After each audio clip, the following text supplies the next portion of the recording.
So ಇದು S P D ಅಂದ್ರೆ surge protector device. So ಈ ಸರ್ಚ್ ಪ್ರೊಟೆಕ್ಟರ್ ಡಿವೈಸು KEB ಇನ್ಕಮಿಂಗ್ಗೆ ಕನೆಕ್ಟ್ ಆಗಿರುತ್ತೆ. ಫಸ್ಟ್ ಇದು RIB ಇಲ್ಲಿಗೆ ಇದು ಅದು ಕನೆಕ್ಟ್ ಆಗಿರುತ್ತೆ.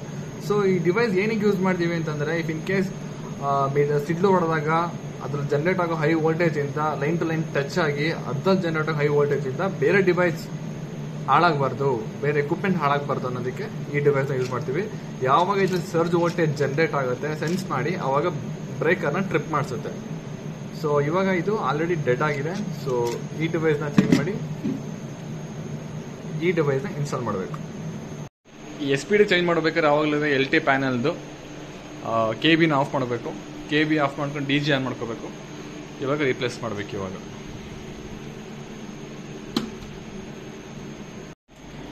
ಆಯ್ತಾ?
ಸೊ ಈಗ ಇದು ಫಿಕ್ಸ್ ಆಗೈತೆ. ಈಗ SPD ಯಾವಾಗಲೂ ಗ್ರೀನ್ ಕಲರಲ್ಲೇ ಇರಬೇಕು. ಯಾವಾಗ ರೆಡ್ಗೆ ಬಂದಿರುತ್ತೆ ಅವಾಗ ಅದು ಟ್ರಿಪ್ ಆಗಿರುತ್ತೆ.